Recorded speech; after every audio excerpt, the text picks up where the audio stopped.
longer keep their doors open or can't even envision reopening their doors that have been temporarily closed because of this pandemic. And it's not lost on me, it shouldn't be lost on any of you, the disproportionate number of those small business men and women that are represented in minority communities, and in particular women-owned businesses that are overrepresented in that 44% statistic. And so this is really about the lifeblood of California and its economy.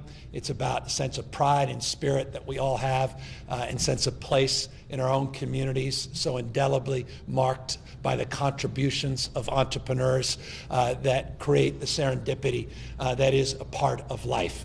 The ability to walk down your sidewalk, to run into strangers, to have experiences and magical moments that define an abundant life.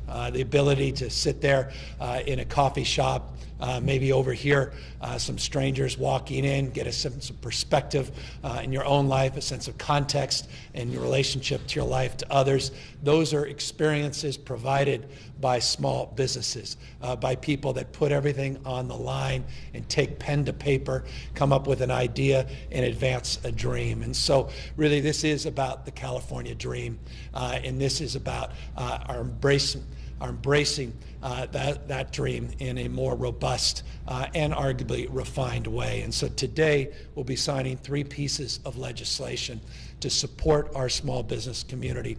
And this is part of a package of small business supports, over a dozen specific actions that have been taken over the last number of months to support our small businesses throughout the state of California.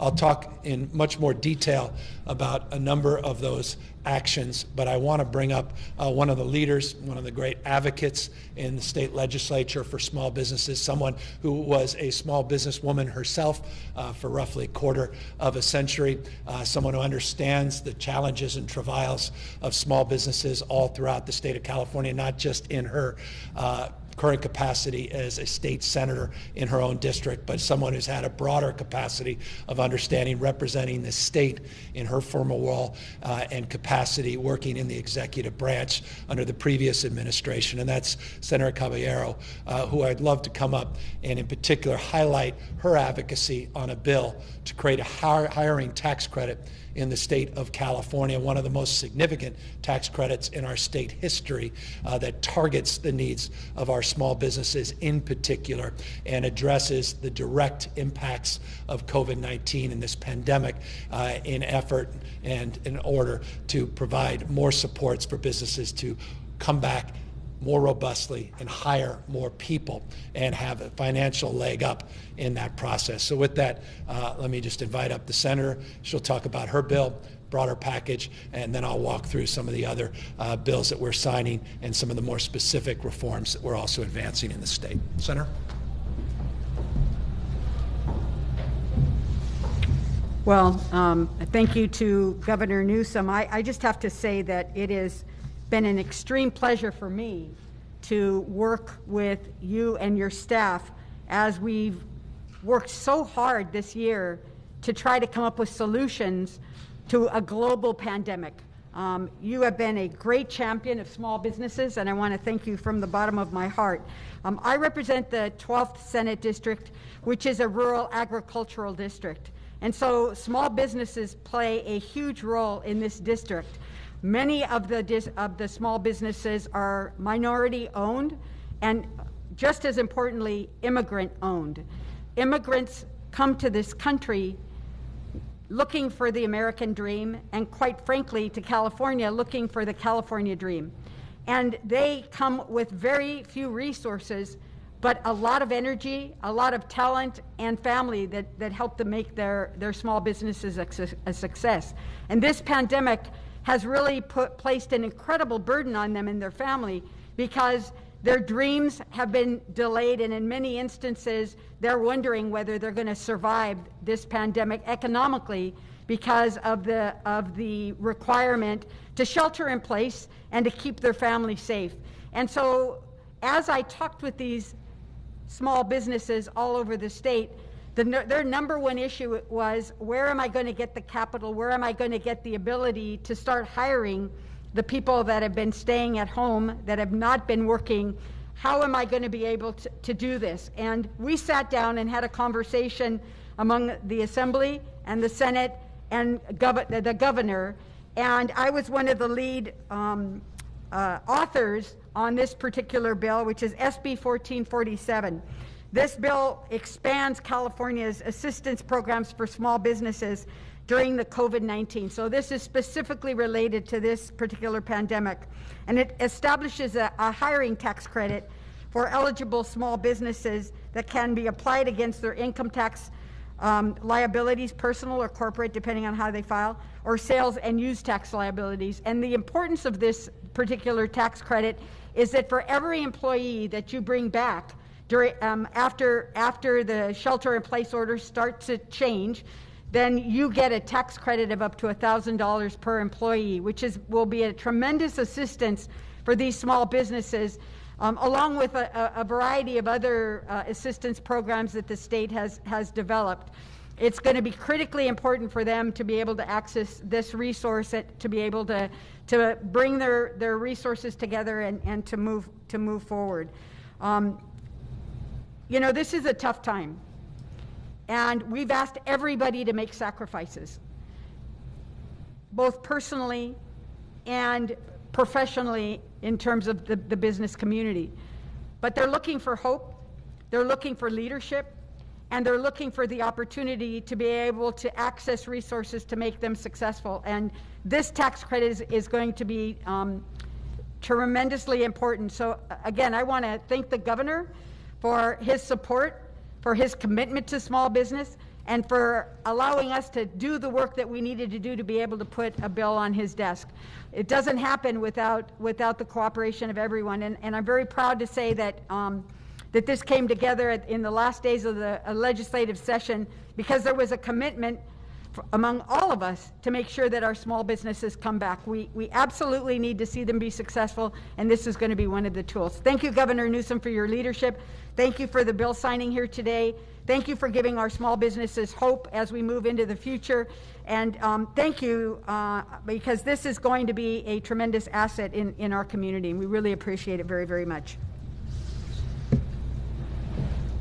Thank you, Senator, and thanks again for your leadership and also your co-authors, Cervantes and Bradford, that worked hard on this $100 million tax credit, $1,000 per hire tax credit to work against your income tax or your sales and use tax. It's eligible for small businesses, less than 100 employees, and it marks a consideration that directly relates to the pandemic, that your gross income had to have declined by 50% since this time last year. And the reason we created that construct of considerations is so often with tax credits, it goes to the haves, not the have-nots. So often these open-ended tax credits go to a handful of well-resourced companies, not necessarily those small businesses that need them the most. So I want to thank, again, I use the word refinement, for the refinement of this bill to really target those most in need. And I want to again congratulate Senator Caballero for her leadership and her stewardship to advance this cause. This cause includes a number of other specific supports for our small businesses. $125 million was made available in the recent budget in the iBank to support small businesses that fall through the cracks, that aren't getting SBA loans, that didn't get the federal PPP loans. 82% of people that have applied for that iBank loan program, accessing the $125 million, 82% are women and minority-owned businesses. That's exactly why we designed this program. It's exactly who we were targeting. So we're very pleased with the progress already been made in that space. Again, that was new money that was put in recently in the budget. We did something also that was rather novel. Not as significant in terms of total amount of dollars available, but incredibly important in order to leverage the private sector and in order to encourage private sector loans to people in low income and underserved communities. We put an additional $25 million up for what we call first loss payments, meaning we're guaranteeing these loans against the private sector in order to encourage the private sector to make loans in underserved communities, higher risk loans for many small businesses. In addition to that, we put $10 million into what we refer to as a seed program. These are for immigrant social entrepreneurs. Again, leading the way in this space. Not a lot of states have put any resources in this space. It's a novel program. It's a seed fund itself, meaning we want to see how effective this program is. We'll consider next year the opportunity to substantially increase the amount of funding in this space, but it's a novel program and one that we collaboratively work together to advance this year. We also work to support our small businesses in a number of other ways. We are absolutely committed to manufacturing in this state. The vast majority of manufacturers aren't the large manufacturing factories that we tend to identify in the space. Many of them are small businesses.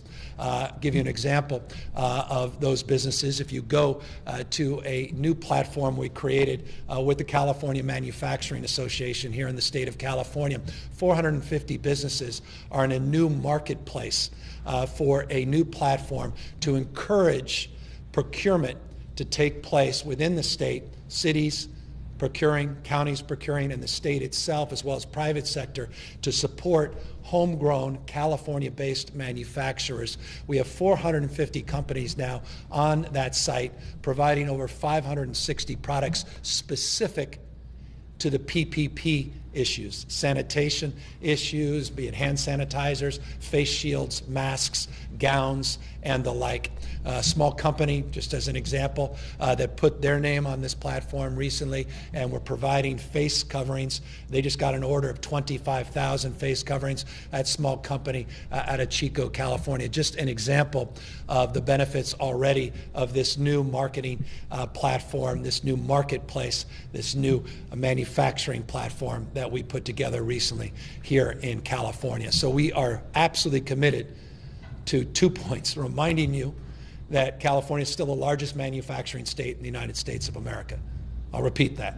California is the largest manufacturing state in the country, and California's capacity to do better is absolutely limitless as long as we provide the right incentives. And we are committed as an administration, the legislature committed to the same cause of advancing more supports for manufacturing in this state. And by the way, just as a proof point of that, while we procured a lot of N95 masks from overseas at the peak of this pandemic to deal with the scarcity of supplies of N95 masks, through this same platform, we are able to secure tens of millions of masks. I gave you an example of 25,000 masks recently in a small company in Chico, but tens of millions that came from a larger company in Santa Clara that repurposed their manufacturing plant in order to provide N95 masks for the state of California. So again, that's a proposal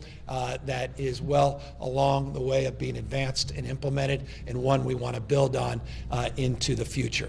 We also want to build our marketing support to encourage people to shop safe and shop locally. We initiated through our Jobs and Economic Recovery Task Force this program in partnership with Nextdoor and Yelp and Facebook, Google, and many other platforms to help support a framework, a mindset to shop local, to go local, and to shop in a safe manner. And so that is also part of a promotion and a marketing strategy that we're also advancing here in the state. We extended by 90 days the timeline and the deadlines associated with collecting sales tax, collecting state taxes in order to support small businesses. We extended for 90 days relicensing requirements for small businesses in this state is another effort in order to support small business retention and development. We also provided up to $50,000 loans, interest-free, for up to 1 year for small businesses that otherwise are required to collect sales tax and then send those collections to the state. We said there are no collections required for a year, and you're able to access up to $50,000 of those sales tax. You can float those dollars to deal with cash flow needs without any penalty and without any interest attached. That's a significant program that currently has provided over $106 million of relief for small businesses.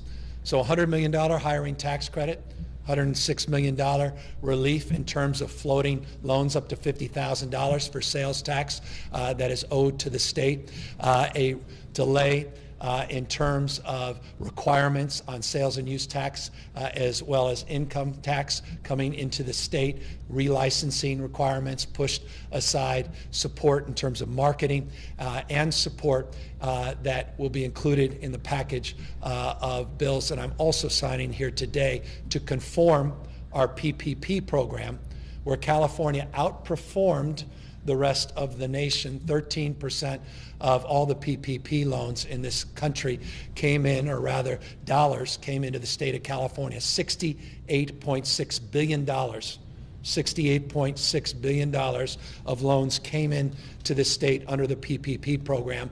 We have a bill authored by Assemblywoman Burke that will conform to state law a ability for the PPP program to no longer require the collection of state taxes, meaning we'll waive the state tax requirement under the PPP program pursuant to the bill that I'll be signing here in a moment. The other bill we'll be signing will provide $406.7 million of accelerated bonds to be distributed, to be put to work to create thousands and thousands of jobs here in the state of California in order to get people working and moving again. So we're basically accelerating bonds that are out there that aren't being utilized, that aren't being put to work. So that acceleration includes, as I said, over $406 million. That is a part of what we refer to as the Budget Junior Bill that I'll also be signing. I said there were a dozen things, probably lost you on 7 or 8 of these. We put out information in this space, including an update on our Great Plates program. We are here at Solomon's Deli. This is a deli that opened up last year in July. 2 extraordinary women, one who's here with us, Andrea, been involved in the restaurant business for years.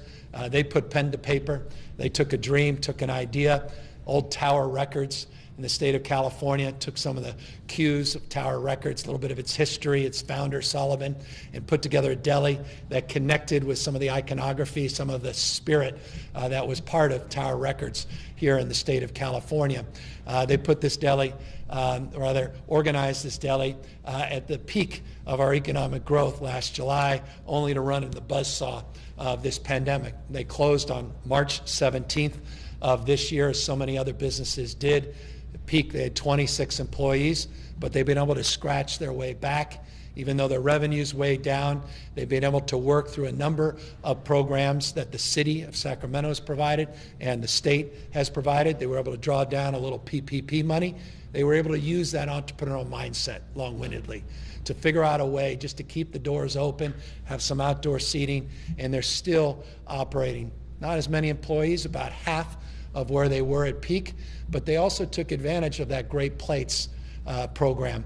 That Great Plates program now has supported 8,904 jobs. That's an exact number, 8,904 jobs since we conceived this first-in-the-nation program. 9.1 million meals have been served to seniors, supporting businesses like this that are providing meals that we're getting reimbursed, 75% of the dollars reimbursed by FEMA and the federal government, the state providing counties an additional 12.5%. It's a virtuous program that helps our seniors that are isolated, that are quarantined, that are addressing their own health needs, that are in an economic box where they can't afford nutritious meals. They can't afford hot meals. They can't afford deliver meals.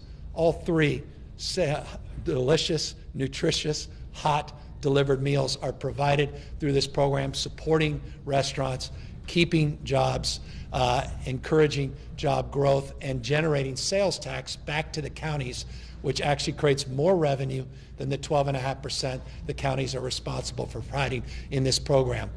Great thing about Great Plates, success leaves clues. This program is now being replicated in a number of other states. We took our entrepreneurial mindset into government, came up with this program, and it's wonderful to see it operationalized all throughout the state of California. And it's wonderful to be here at a business that was, willing to test the program and willing to support it, and is now the beneficiary of the program as well. Again, it's just another example of where we are trying to help support our small business ecosystem here in the state of California. I can continue down a path of providing more examples, more proof points, but I think at this stage we'd be better off by just closing with two final points, and then coming to the reason we came here, rather concluding my remarks and signing these three pieces of legislation and moving forward. But I wanted just to acknowledge our Jobs and Recovery Task Force that has been helping us, over 120 individuals, that some of the most famous branded entrepreneurs in the United States, arguably the world, from Tim Cook to Bob Iger, that have participated in this task force for the course of the last 7 or 8 months. They helped generate some of the ideas that supported this hiring tax credit, that supported our efforts to accelerate bonds that had not gone out and been put to work. Also provided support for our Shop Safe, Shop Local program, provided tens of millions of dollars for PSAs to support safely reopening, and of course have provided supports for our sectoral guidelines in our reopening our economy.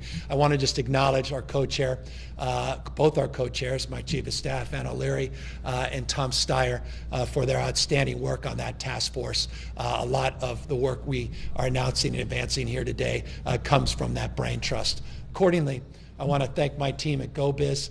They put together an entrepreneurial task force that's partnered now with 20 different regions in this state, providing webinars and supporting our entrepreneurial ecosystem. That program is alive and well. GoBiz is also supporting our network of small business centers. We were able to draw down $34 million from the federal government to support those small business centers that are also more robust and more engaged than they've ever been. And so the GoBiz team and our Economic Development Task Force, thank you for all your good work as well. And let me just conclude, as I now sit down and sign these three pieces of legislation, by acknowledging the obvious: good enough never is. We have an enormous amount of work still to do to help support our small businesses, and we cannot do nearly enough without the support of the federal government. And that is why it's just fundamentally foundational that Congress gets its act together, particularly the Senate, and supports Nancy Pelosi, our Speaker, and the House of Representatives' efforts to advance a new CARES Act, which will profoundly impact and benefit small businesses in the state of California in a way that the state alone simply cannot do. This is foundational and is fundamental to the revival and the recovery of our economy. And so I'd be remiss if I didn't just end on that foundational point as well. But with that, let me end my formal remarks on this topic. I'll come back up, update you briefly on health numbers in the state related to coronavirus, and update you on the fires, and then of course we'll take questions. Now, with the Senator's concurrence, let's sign these three bills today.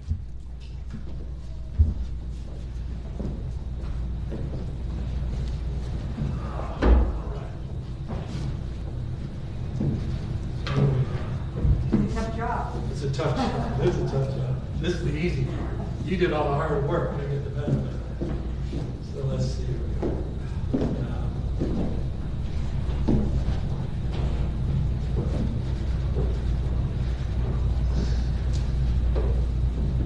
Senator, let me just get to all three. I will give you all three of these, since you were a big part of all three of these. I want to sponsor but co-sponsor any other bills, and just thank you for your leadership. And I'm very grateful for your strong advocacy on behalf of our business community in this state. Thank you. Thank you so much. Means a lot. It's wonderful. Thank you. Great. All right. Let me, and Senator, you don't have to stick around for this, but let me quickly update everybody on the fires in the state of California. Last night, we had a number of new fire starts, over 50 fire starts in the state. We now have 28 large fire complexes that we're battling here in the state of California. 4 fires in particular have generated a lot of attention, and deservedly so. The Fork Fire, the Bear Fire up in Butte County, the Willow Fire in particular. Those 3 in particular are points of concern, new fire starts that have spread throughout northern part of the state primarily. We have made progress, additional progress on the CZU complex in and around Santa Cruz Mountains. We made progress last night, encouraging progress in the LNU complex and the SCU complex around Santa Clara. We had some issues related to spotting of fires because of the winds from the previous 24-hour period. We had better containment overnight. We're encouraged that the wind activity appears to be dying down, which is encouraging. And the rest of the week looks a little bit more favorable from a wind perspective and a weather perspective. That will aid our efforts on these 28 major fires in the state. The wind, of course, over the last 48 hours has presented challenges not only with the existing fires, but these new fire starts, but also with air quality throughout the state. I grew up in the Bay Area in San Francisco, and number of photographs that have been sent by family, friends this morning overwhelmed my inbox. There is obvious concern around air quality, obvious concern that has been highlighted by not only those images, but the reality as this wind events have generated a lot more air quality problems, particularly as it relates to ash that has now created, well, and sort of an ash dust up that's obviously impacted the air quality in and around not only the Bay Area, but other parts of this state. We continue to get out-of-state resources and support, though we have wildfires in the Pacific North that we are struggling with as well, or states like Washington and Oregon are struggling with. So the mutual aid system's a little stretched up there, but the mutual aid system coming in from other states is presenting a kind of support you would expect of the conditions that we're currently facing. We want to, again, just thank all our first responders, firefighters, some 14,000 strong, that are working on these 28 major fires throughout the state of California. And just want folks to know that last night we received 2 additional FMAGs. These are the Fire Management Assistance Grants. 2 additional FMAGs were approved by the White House. I want to thank the White House for that support and the timeliness of that support. And we have the prospect of 2 additional declarations of emergency for 2 different counties. That information will be forthcoming as we assess the efficacy of doing so later this afternoon. So we continue to lean in, making progress on major complexes that have been highlighted over the course of the last few weeks, continuing to focus on that Creek Fire, the SQF Fire in Tulare County, and obviously the Willow Fire, and now these new fires coming in around Orville, coming through Butte County, this Bear Fire in particular. I want to just extend again, my absolute appreciation for all the mutual aid that's coming from within the state, not just out of the state. You see fire engines from all jurisdictions all throughout different parts of this state, just testament to the incredible collaborative spirit that defines this moment and defines the state of California's response to these wildfires. As it relates to response to another challenge in the state and issues related to COVID-19, the total number of new positive cases we're reporting today is 1,616. Our positivity rate over a 7-day period has dropped to 3.6%. Our positivity rate over a 14-day period has dropped to 4%. So that's encouraging news. 3.6% positivity rate over a 7-day period, 4% over a 14-day period. Our tests continue we continue to struggle to get back to where we were in total number of tests coming in the state, primarily due to the wildfires. That continues to be an issue, and we're aggressively trying to work around some of those issues. But nonetheless, we're averaging still over 110,000 tests on a daily basis. We tragically lost 83 lives in the latest reporting period.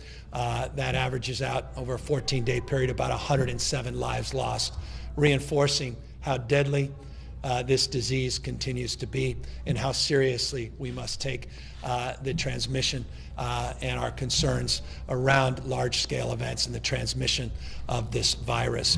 So some progress as it relates to COVID-19 continues. Hospitalizations beginning to flatten a little bit. Declines continue in the ICUs. We're monitoring that, as well as monitoring the progress of many different counties in the state that are moving from that purple status into the red status, some from red status into the orange, and some orange status into the yellow status. So that's an update on the wildfires, update on COVID. And again, we're here to update you on the 3 bills we signed and our absolute resolve and commitment to help our small businesses all up and down the state. And with that, happy to take any questions. Hi, Governor. I'm Phil Willon with the LA Times, and I'll be asking questions on behalf of the California press. You've mentioned recently that your administration may add a new metric on testing diversity for counties to reopen that would target resources and efforts to prevent and fight COVID in communities with the highest risk. But there's scant details about what you mean by these new metrics. Can you explain that a little more? And should counties be worried that you might inject some of your liberal policies into the pandemic response? Well, it's an interesting question. I'm a pragmatist when it comes to the issue of addressing this pandemic. We're driven by data. We're driven by science, not ideology. And as it relates to the issue of equity, that's a foundational principle that I believe should be universally embraced, not just here in the state of California, but around this nation, and for that matter, around the rest of the globe. It's a fact that disproportionate number impacted by COVID-19 are overrepresented in the Black community and in the Latino community. So a framework around equity to me is foundational. Looking at the data, looking at the facts, it's a responsibility that we all share to address those that have been disproportionately burdened by this pandemic. The metrics that we put out as it relates to equity, primarily on the issue of testing, those that are under testing and are not doing the kind of robust testing and are not testing in diverse communities. It's a metric to which we consider. Some are over testing compared to others, meaning some are committing to deeply testing their diverse communities, deeply reaching out to underserved communities, and providing an abundance of testing compared to other counties. So that's a factor that's considered as well in relationship to the positivity rate and the case count. So it's a simple metric, but primarily that metric is considered in respect or in relationship to the issue of how the testing is being conducted and how robust and how inclusive the testing protocols are. Adam Beam of the Associated Press asked that last week he said California accounted for more than half of all PUA unemployment claims nationally. A former EDD director called that ridiculously high and said it could be a sign of fraud. How is the fraud investigation going at EDD, and when do you expect it to be completed? We've made a lot of public comments about our efforts in that space. We clearly identified this as a concern. And as a consequence, we have our EDD investigations unit working on this. We're working in partnership with the U.S. Department of Justice. We have new protocols in terms of eligibility that we put into place. We have new technology that we are also ID.com, which we're advancing, a new protocol that will be in place by the end of September. And we are looking through all the PUAs in a way that does justice to those concerns around fraud, which, by the way, is not unique to the state of California. In fact, we've seen it in many other states over the course of the last few months, and now working in partnership and working through the examples and lessons learned in other states, we're conducting our investigations with the benefit of previous investigations that have been underway in those jurisdictions. To stick on EDD for a little longer, I know you have a strike force in place to look at payment of claims, but there are still hundreds of thousands of Californians who have not received payments. What would you say to these people who may see your response to this as a failure, something that's been unfixed for months and months? Yeah, we are committed. We've done more than any other state in terms of total number of claims. We're trying to work aggressively through that backfill. We have a strike team, 5 new people that we pulled in, thousands, quite literally thousands of people that we've trained from other agencies, other departments to come in and help support our efforts at the department. We have been very vocal, very transparent for many, many months, updating the public, updating the extent possible the millions and millions of people that are trying to access this system. I'll say what I've said in the past. This is unacceptable, but so is the condition of this system when we inherited it. I don't look at that as an excuse, but I can assure you this, having talked to almost every governor in this country, they are experiencing similar challenges with their systems that were not designed for the kind of level of activity this pandemic has advanced. And so we're committed to not only addressing the short-term issues and addressing the speed, at the same time verifying so we can address fraud on the one hand, which means go slow and be accountable, at the same time move expeditiously. And so it's that push and pull that we have to balance in terms of advancing these efforts. But my commitment is to no longer balance on the pin of an inadequate database and inadequate IT system, and that is to commit to the medium and long term to completely overhaul and refine the EDD system, which by definition is inadequate to any future pandemic. So that is happening concurrently as we try to patch this system together, and we are committed to advancing in partnership with the legislature these long-term reforms. Now, that's not the only system that's had trouble in California. The Cal-Ready system and its problems weren't really a big surprise for anyone who's familiar with how that works. Did Dr. Sonia Angel take the fall for that because your administration got a black eye over the failures there? The answer is no, and we have substantially addressed those concerns. We built a parallel program, an IT system specific for COVID. That was actually done under our stated timeline. We were able to accomplish that, now put that system into place, but the answer is no to the question. Alexei Kosov at the San Francisco Chronicle has a question about the new book that came out by Bob Woodward and about President Trump downplaying the virus. If the president had been more forthright with the public, would Californians' lives have been saved and the economy have taken less of a hit? I am not able to answer that question. I don't know anything about the details of the book. I've been focused primarily, particularly today, around the issue of the pandemic, the fires, and obviously our support of small businesses. When I have a chance to read the book or references from the book that the question is referring to, I'll be able to respond. I mean, we'll set the book aside. I mean, if Trump had been more forthright with the public about the severity of the coronavirus pandemic, do you think as many people would have died in California, and do you think the economy here would have taken such a major hit? Yeah, it's a different question, and to the extent that I'm here to adjudicate as a pundit my feelings about how the president has responded to this, it's difficult to do because I think the context of your question is in relationship to the book and whatever may have come forward from the book. So I don't want to answer that question out of context. The relationship we've had with the Trump administration in terms of the supports we've received, the requests that we have made of the administration, those requests have not been denied. Those requests have actually been supported on a consistent basis. I've not been shy about stating that. Again, I'm not here to play partisan, I'm here to call balls and strikes, and I've done that fairly consistently throughout. And so in terms of the relationship that we've had with the White House, in terms of getting the supports, the specific requests that we have made in getting that support, we've been very abundant in terms of expressing where those supports have come in and expressed some concern where they haven't. But vast majority have been, have been requested. The vast majority have been received. Marissa Lagos at KQED and Nicole Nixon at Capital Public Radio wanted to know if you've learned any more about the Capital Christian event this past weekend, if you've been briefed by the CHP about what happened, and if you can tell us what you learned.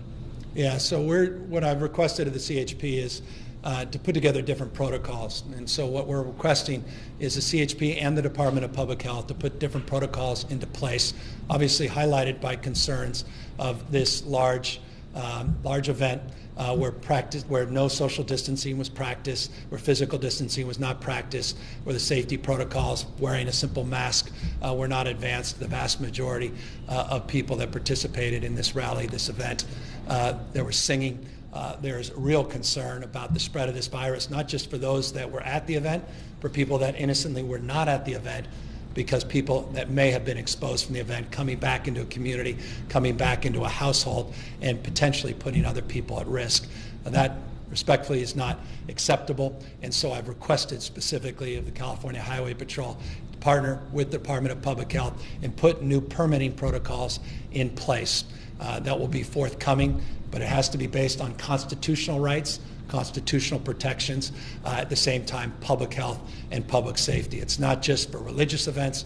This would include events more broadly permitted by the California Highway Patrol, protests, and other public events.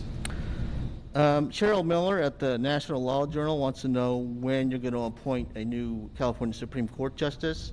Now retired Justice Ming Chen announced his retirement in January, and 8 months later the Supreme Court is now having to rely on pro tem justices from the Courts of Appeal to do its work. Yeah, very shortly we'll be announcing the Supreme Court pick. There's been a couple questions about any potential special sessions, whether on wildfires to address long-term planning and short-term aid necessary, and also COVID response. Is that something that's...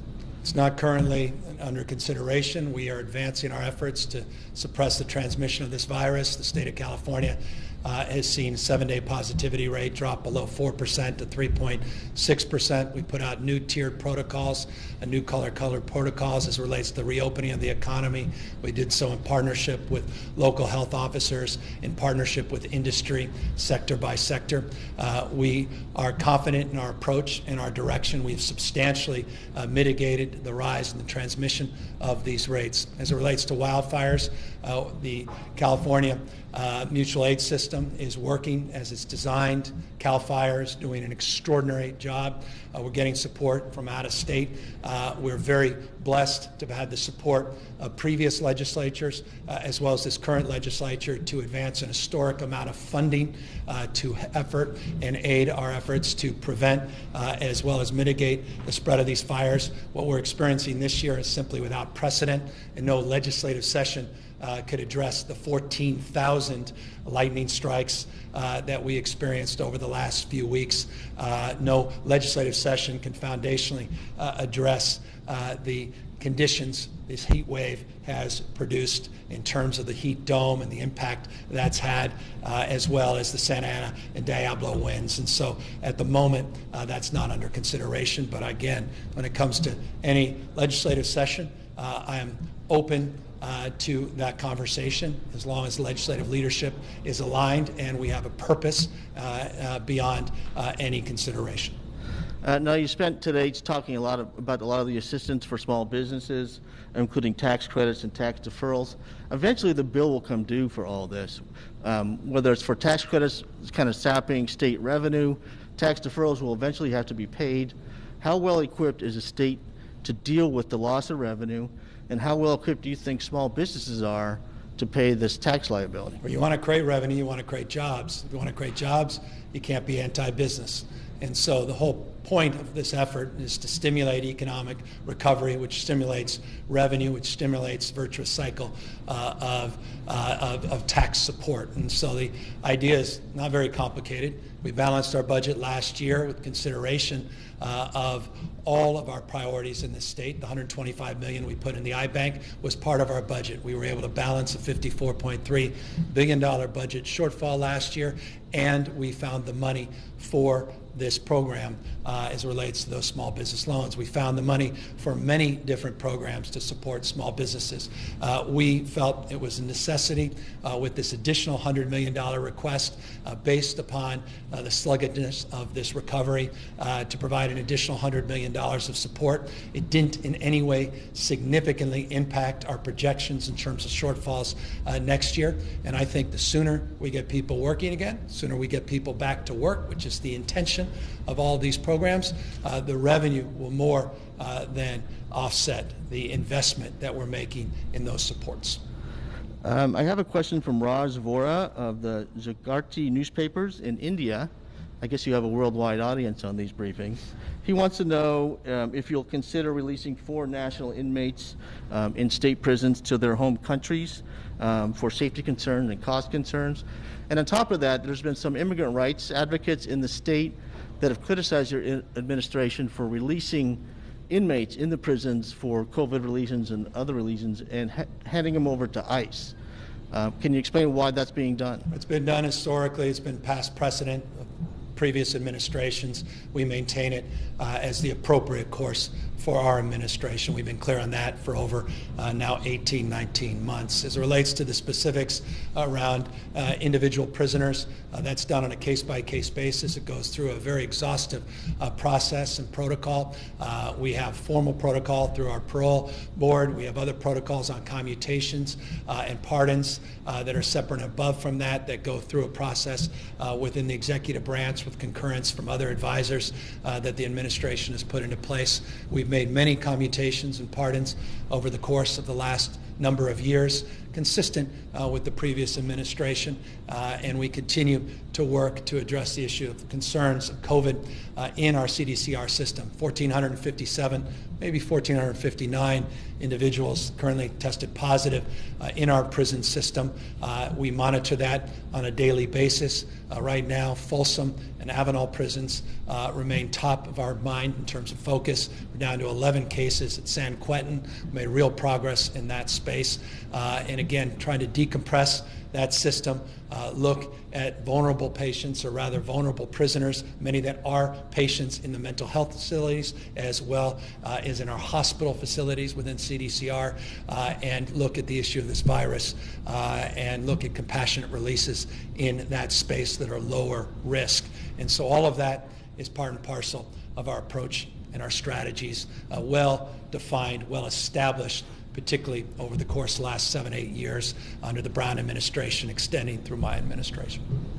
There's been a lot of stories and a lot of things written about the stress that parents and students are under with the distance learning programs underway, and I'm just curious about your level of concern about what potential cost that may have with all the screen time kids are now have on their laptops and all the other devices. If that's if something is gonna have to be done later on to address all that and some of the impacts it had on them, both physically and mentally. And second, I'd like to find out how active have you been with your children who are also doing distance learning? I mean, are you helping them every day, trying to navigate that, do homework online? I know you're obviously the governor and very busy, so how much have you been able to help them? Well, I've got 4 kids, so I'm not intellectualizing this question. It's a conversation not just having with my wife, not just conversation I'm having daily with my 4 children. It's a conversation we have with other parents, friends, family members that are struggling with the same. There's a reason we put $5.3 billion up in this year's budget, and that was to address the issue of learning loss and provided flexibility for our school districts to address the concerns around the issues of distance learning and learning loss, particularly for low-income communities that don't have access to the tools of technology or download speeds or even any broadband whatsoever, and the impact that that learning loss will have on them more permanently. We also are looking at the issue of wellness, and not just physical, but mental wellness, mental health, as it relates to same supports, and providing flexibility with those dollars to provide additional component or additional capacity rather for those districts to support parents.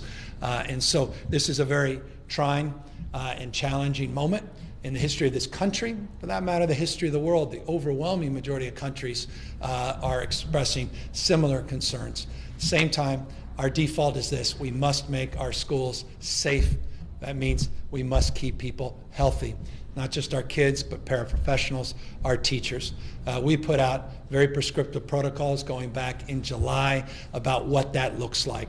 Worked in partnership with CDE, worked in partnership with the Superintendent of Public Instruction, worked in partnership with 1,000+ districts in this state to get their feedback and advice and counsel. We want to get kids back in school for the social-emotional part of learning experience, but we need to do so in a safe manner. The good news is, as the positivity rates continue to decline, the likelihood that we are closer to reopening our schools in a safe manner, because the background infection rates are beginning to stabilize, presents itself.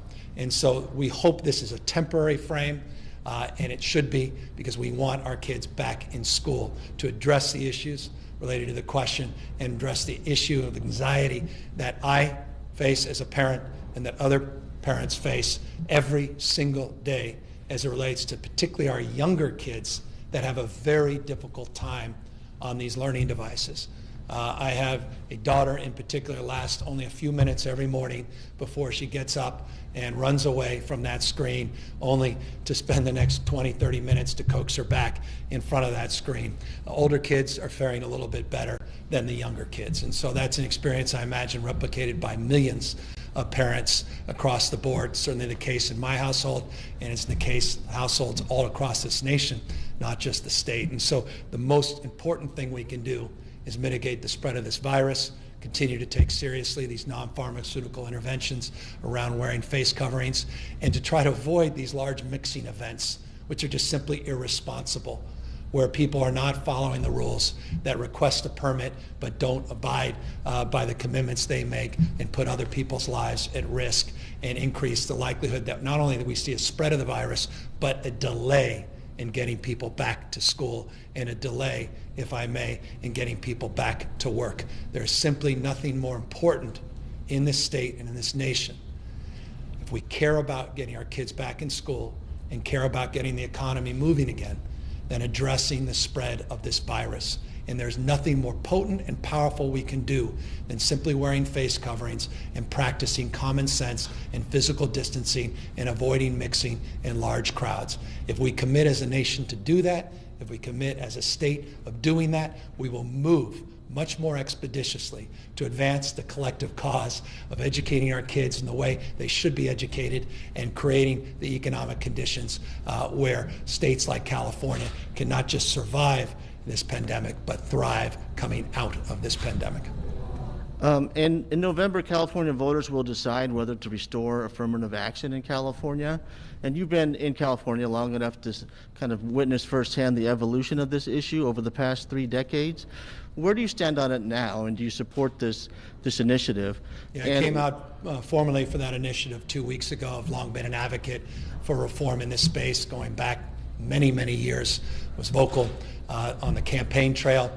No one should be surprised by the support of this initiative. I was very heartened that the legislature was able to move this forward, very gratified by it. And I know firsthand, not only through my personal experiences as relates to the work I've done in public service over the course of decades, but the work that I had the privilege of doing as a member of the UC Board of Regents and the CSU Board of Trustees, to see the impact that affirmative action coming out of 1995 has done, particularly the black students, and decline in the total number of black students enrolled. I think this is a significant initiative, and I hope and encourage others to support this cause in November. Do you think there are any drawbacks to the initiative, or restoring always affirmative consequences action? and unintended. I think the drawback of the status quo is self-evident, and it's exampled by data, statistics. It's exampled by opportunity lost. And so I think overwhelmingly the jury is back, and in this case we have the opportunity in November to right the wrong of 1995. So with that, I want to just thank everybody for their time and attention, and again, just want to thank all the businessmen and women out there that are struggling. I just want to express deep respect and empathy for everything you're going through and all the struggles that we face moving forward. I want you to know that the state is trying to do more for you than we've done in the past, but I also recognize, final words, that we have a lot more to do to support your efforts to recover and to address the deep anxiety you have about prospects of your ability to continue to operate in this state. And so just know that we look forward to many new announcements supporting our small businesses over the course of not just the next months, but many weeks.